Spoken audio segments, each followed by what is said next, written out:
Hello et bienvenue dans une nouvelle vidéo. Aujourd'hui, on se retrouve pour notre Will I Buy It hebdomadaire.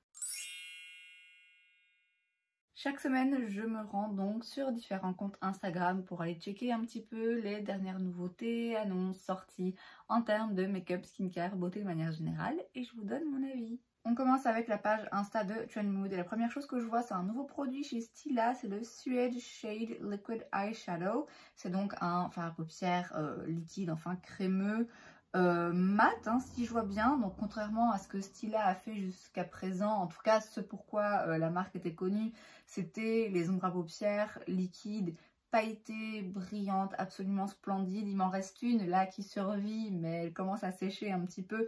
C'est le problème de ce genre de produit, c'est que ça sèche et donc du coup à un moment c'est plus utilisable, mais c'était vraiment des produits absolument splendides. Donc là c'est une version mat et de ce fait là je vous avoue que moi ça me parle un petit peu moins. Ça peut s'avérer très utile pour avoir vraiment une couleur qui reste un petit peu plus longtemps en place, peut-être un petit peu plus intense en termes de pigmentation et encore pas forcément. Je comprends l'attrait qu'il peut y avoir pour ce genre de produit, mais c'est vrai que moi une ombre à paupières liquide ou voilà en tout cas crémeuse et pas poudreuse, de base ça me parle uniquement si c'est pailleté et métallique et si vraiment du coup c'est pour faire ressortir une lumière. Le fait que ce soit mat, non, ça m'intéresse pas. Je vois pas le prix ici, mais les ombres à paupières liquides comme ça, Stila, elles sont franchement pas données. Et de nouveau, pour moi, ça vaut le coup pour une teinte vraiment très spéciale avec plein de paillettes. Bon, là, juste une couleur comme ça, sans reflet, sans luminosité, c'est... Bon, ça m'intéresse pas. Alors, dans la marque Florence by Mills, on a un nouveau produit, c'est le Cheeky Pop Blush Stick. C'est donc un blush en stick. Pour 18 $, on a 6 teintes. Alors, c'est dans la tendance. Après, moi, ça me parle pas trop. D'une part, parce que la marque m'intéresse pas, je veux bien l'avouer. D'autre part, parce que ce genre de stick, autant j'adore les blushs crème, autant en stick comme ça me parle toujours un petit peu moins. Bon après pourquoi pas, hein, en soi c'est 18 $, donc ça reste des prix abordables. Il y en a un orangé là qui est très joli. Mais j'ai déjà tellement acheté de blush ces derniers temps que là non, ça va pas m'intéresser pour le moment. Chez Lawless, on a un nouveau produit pour les lèvres, c'est le Forget the Filler Lip Pumping Line Smoothing Satin Cream Lipstick. C'était long. C'est donc un rouge à lèvres raisin, donc en tube classique. C'est toujours dans leur ligne Forget the Filler, donc apparemment c'est quelque chose qui va qui repulpe un petit peu les lèvres et qui lisse les petites ridules, les petites lignes qu'on peut avoir dans les lèvres également. Oui, pourquoi pas. Il y a des très jolies couleurs, hein. Il y a vraiment des nudes là, je trouve qu'ils sont vraiment très jolis.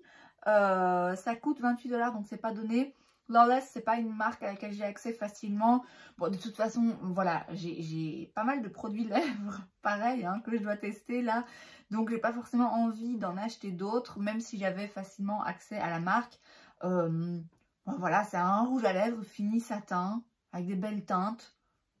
Oui, pourquoi pas, mais enfin, c'est rien de révolutionnaire. Hein. Chez LH Cosmetics, donc c'est la marque de Linda Alberg, on a les Sparkle. Ce sont donc des paillettes, enfin des ombres à paupières pailletées avec une texture apparemment très légère, multi-usage, donc ça peut s'utiliser un petit peu partout, mais bon, principalement quand même, d'après moi, pour les yeux. Ça coûte 28 $, c'est pas donné, mais je dois bien avouer que c'est très joli. Quand on les voit au swatch là, ils ont l'air absolument splendide. Je pense pas que ce serait raisonnable de ma part de craquer pour une de ces teintes parce que bon, en soi des produits comme ça j'en ai déjà et j'aime beaucoup en avoir, j'aime beaucoup en utiliser, pour autant je n'utilise pas forcément tout le temps non plus. Il y en a un rosé là qui est quand même très joli. LH Cosmetics, c'est disponible sur Beauty Bay. Donc à voir, je dis pas non, c'est vraiment le genre de produit dont je suis fan et je trouve ça tellement joli. Et puis il faut avouer que là la campagne est très bien faite, hein. Je trouve que vraiment les photos sont très jolies, rendent vraiment justice au produit.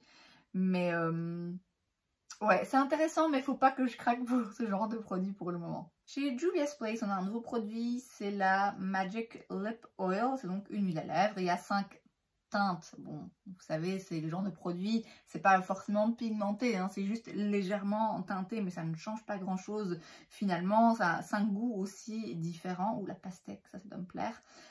C'est 10 $, donc c'est franchement pas cher pour une huile à lèvres.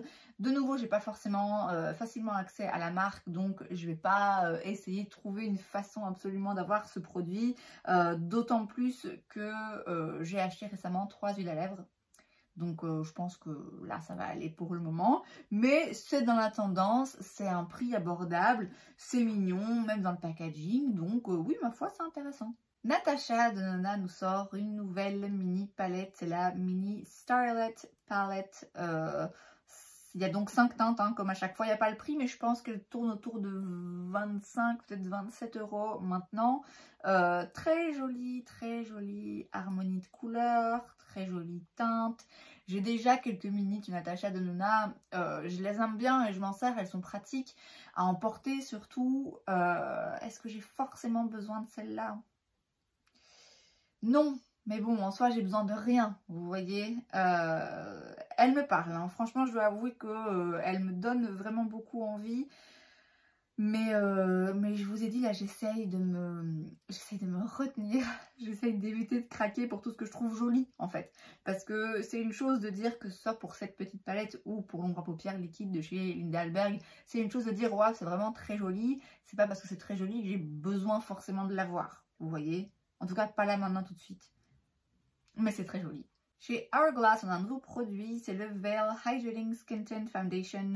C'est donc une encre de peau, enfin un fond de teint très léger en termes de couvrance. C'est un produit plutôt glowy avec de l'acide hyaluronique, du squalane, je sais pas, enfin bref, avec une base vraiment bien hydratante en tout cas. Il y a 18 teintes, c'est pas beaucoup, mais c'est vrai que c'est le genre de produit très léger en couvrance avec lequel on peut se permettre de faire un petit peu moins de teintes. C'est le genre de produit, encore une fois, hein, qui est pile dans la tendance en ce moment, mais c'est pas une tendance qui me correspond particulièrement, même si c'est vrai que bon, forcément j'y succombe un petit peu, parce que c'est vrai que je me rends compte même inconsciemment que je suis peut-être plus en recherche de choses un petit peu moins couvrantes ou avec des finitions un petit peu naturelles, plus glowy. Il n'empêche que moi, ce genre de produit hyper léger en couvrance, vraiment juste limite un soin teinté, je sais que c'est vraiment pas le genre de produit pour moi. Hourglass, c'est quand même vraiment pas donné. Donc clairement, même si j'aime bien la marque, je vais pas aller dépenser des fortunes pour un produit dont j'aurai quasiment pas d'utilité finalement. Chez Patrick Ta, on a une nouvelle teinte dans leur produit Major Headlines Double Take Cream and Powder Blush. C'est donc leur duo, hein. Vous avez un blush poudre et un crème. Là, c'est la teinte She's Wanted. C'est donc un prune comme ça, bordeaux très foncé. Donc c'est clairement pas le genre de teinte qui est faite pour moi. Ça fait un moment que j'ai envie de tester ce produit de chez Patrick Ta et maintenant l'envie m'a un petit peu retombée. Pendant longtemps c'était sur ma wishlist sur le site Cult Beauty. Et puis ouais, maintenant je sais pas pourquoi il m'intéresse moins qu'avant. Il y a des jolies teintes, en l'occurrence celle-là ce sera pas pour moi. Mais ouais, je sais pas, je trouve qu'il y a eu tellement de lancements de blush depuis que finalement celui-là je l'ai un petit peu oublié. Maintenant pourquoi pas hein, un jour finalement le tester, mais comme j'ai dit ce sera pas dans cette teinte. Chez Too Faced, on a un nouveau produit, c'est le Better Than Sex 4Play Mascara Primer. C'est donc toujours dans la gamme Better Than Sex, leur mascara qui était vraiment très bien. Là maintenant c'est un primer du coup. C'est une brosse différente, un petit peu incurvée, avec des poils très fins comme ça en silicone. C'est pas mon genre de brosse préféré. Ça coûte 29 $ pour le full size et 16 $ pour le mini. Donc c'est un primer hein, qui se met donc avant un autre mascara. Pourquoi pas? J'utilise jamais de primer, peut-être que je devrais. Bon, c'est pas sûr que c'est celui-là forcément que j'aurais envie d'essayer parce que ça reste quand même un peu cher pour un produit qui, d'après moi, rajoute une étape qui est pas toujours nécessaire. Ouais, je suis pas plus intéressée que ça. Chez Chanel, on nous annonce la collection de l'automne. C'est pas déjà sorti? Ou une partie peut-être, je sais pas, bref, collection d'automne, c'est Equinox de Chanel. Vous avez des ombres liquides, là, enfin crémeuses, des ombres à paupières, pardon, crémeuses. Vous avez des blushs qui ont l'air assez foncés, des rouges à lèvres et des vernis. Ouais, de toute façon, bon, par principe, déjà, là pour moi c'est trop tôt pour penser à ce genre de teinte et à ce genre d'état d'esprit automne. Non, laissez-moi profiter de mes vacances s'il vous plaît. Et puis de nouveau par principe, les produits Chanel, c'est cher, je suis pas le public cible, c'est pas forcément ce qui me parle, donc non, pas intéressant et pas pertinent encore pour le moment d'après moi. Chez Glossier, on a des nouvelles teintes dans leur Ultra Lip Nourishing Shine and Color. C'est donc un rouge à lèvres hyper hydratant avec des teintes quand même pas trop, enfin une pigmentation je veux dire pas forcément trop intense si j'ai bien vu.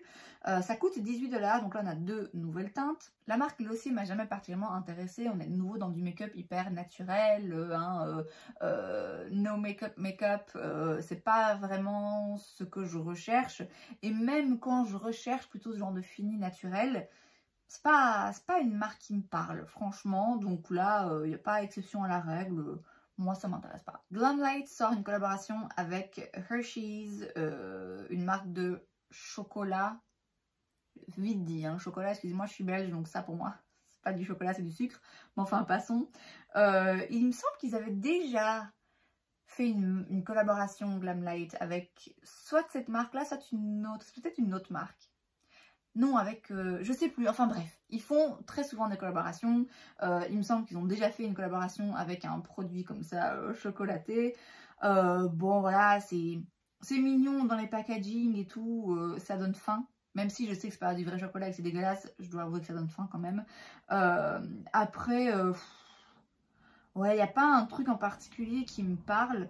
Déjà, il y a beaucoup de choses. Donc moi, par principe, quand il y a beaucoup de choses dans une collection, je sais pas où regarder et je suis un peu dépassée. Et du coup, j'ai même pas envie de regarder plus loin. Glamlight, c'est une marque pour laquelle je suis un petit peu curieuse. En tout cas, je l'ai été à une époque par rapport à certaines palettes. Mais là, ouais, j'ai l'impression qu'ils font un peu toujours des collaborations comme ça qui n'ont pas forcément beaucoup de sens, à mes yeux en tout cas. Donc ouais, je suis de moins en moins curieuse finalement. Kevyn Aucoin sort un nouveau produit, enfin la marque Kevyn Aucoin sort un nouveau produit, c'est le Lighting Stick. C'est donc un highlighter en stick, 53 $. C'est quand même vachement cher, c'est pas une marque qui est donnée, mais là quand même j'ai l'impression qu'on monte d'un cran. Vous avez deux teintes, une plus claire, une un petit peu plus foncée. Les highlighters comme ça en stick, c'est moins un genre de produit qui me parle particulièrement. En plus à ce prix-là, non. Non, pour moi, c'est pas intéressant. Chez Valentino, on a un nouveau produit, c'est le Liquid Rosso 2-in-1 Soft Matte Liquid Lipstick and Blush. Est-ce qu'ils n'ont pas déjà sorti un produit comme ça? Ou alors c'est juste un blush? Je sais plus. Là, c'est un 2 en 1. Donc, qui peut sortir comme, qui peut servir, pardon, comme rouge à lèvres et comme blush. Alors, je suis toujours un peu sceptique parce que c'est le genre de 2 en 1 où je me dis, si c'est joli en tant que rouge à lèvres, où c'est un petit peu glossy et tout, sur les joues, ça risque d'être justement un peu trop collant.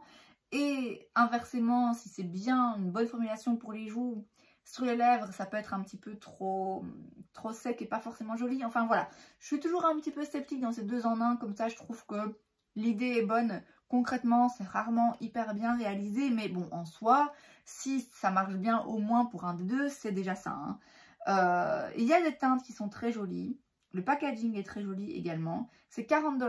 C'est pas donné. Bon, après, vous allez me dire, si ça marche bien, en effet, en 2 en 1, vous avez deux produits pour 40 $. Ça peut donner, du coup, des looks monochromatiques comme ça, très jolis. L'embout, j'ai quand même l'impression que pour les joues, c'est pas le truc le plus pratique. Je serais curieuse, en fait. Je serais curieuse de voir c'est quel genre de texture. J'ai l'impression que rien qu'en swatchant vite fait, je pourrais me dire non. C'est hors de question sur les joues, ça fonctionnera pas. Vous voyez, j'ai l'impression que c'est ce genre de produit où ça va être difficile de trouver un juste milieu où, ouais, ok, c'est correct. Curieuse de tester, mais comme ça en magasin. Valentino, la marque de base, m'intéresse pas plus que ça. Maintenant, c'est vrai que j'avoue, de temps en temps, ils sortent des produits où je me dis, bon, c'est joli, le packaging est joli, il y a des jolies teintes. Hein. Il y a vraiment des jolies teintes. Mais non. Non, pas assez que pour que je craque. Je vous dis, je suis plutôt curieuse parce que j'ai vraiment l'impression qu'il y a moins que ce soit un foirage complet. Non, moi ça m'intéresse pas pour l'acheter en tout cas. Et alors chez Ilia, on a un nouveau produit soin, c'est The Cleanse. C'est donc un nettoyant moussant et aussi qui va retirer le make-up, 32 $. Bon, c'est pas donné, mais je trouve que c'est encore raisonnable si ça fait vraiment 2 en 1. Après, c'est vrai que moi, personnellement, j'aime bien le double cleanse. Donc d'abord, je me démaquille et ensuite, je nettoie mon visage. Or là, si c'est en 2 en 1, ouais, moi, ça va moins me parler. Après, est-ce que concrètement, il retire vraiment bien le maquillage? Est-ce que ça peut être utilisé comme démaquillant sans autre chose avant? À voir. La marque Ilia, j'ai testé un mascara qui me tuait les yeux.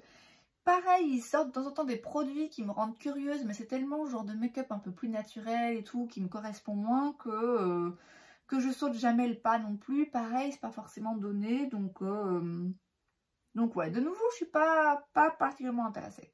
On passe maintenant sur la page de Point Click Vibes et on a une nouvelle collection chez Essence, c'est la Golden Days Ahead. Il y a un petit peu tout, une petite palette avec des couleurs très vives.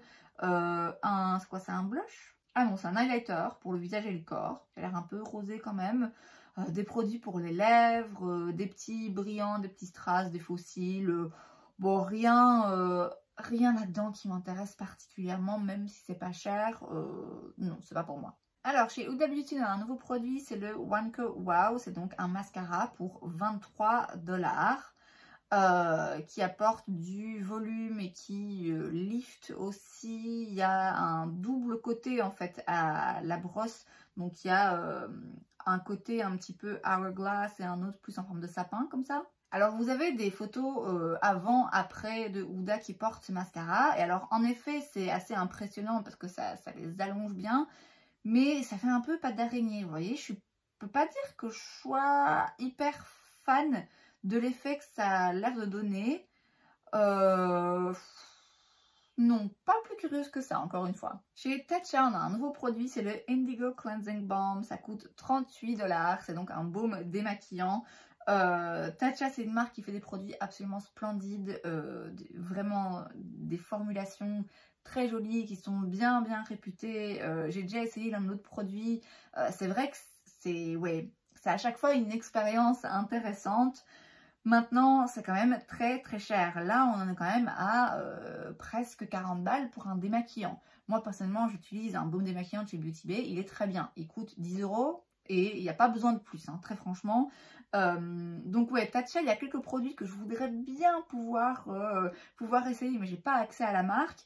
Il y a quelques produits pour lesquels je pense que ça vaut le coup de dépenser un petit peu plus d'argent. Là, le baume démaquillant, non. Et enfin, on termine avec Nabla qui sort un nouveau principe, c'est le Liberty X System and Mono Singles. Donc en fait, vous avez des petites palettes avec pour mettre 4 fards. Elles peuvent s'emboîter par 2, donc pour qu'au total vous ayez 8 fards. Et vous avez 32 teintes des fards mono. On ne les voit pas encore tous pour le moment. Il y en a qui ont l'air très jolis. Ce genre de principe, c'est toujours intéressant parce que ça permet vraiment de choisir et de faire sa petite palette custom et d'avoir vraiment les teintes qu'on veut, qui nous intéressent, sans s'embarrasser de teintes qu'on a déjà ailleurs et qui ne nous parlent pas. Et voilà. Le fait que ce soit dans des petits packaging avec 4 pannes, c'est pas mal parce que c'est peu, mais pour beaucoup de personnes, c'est absolument suffisant.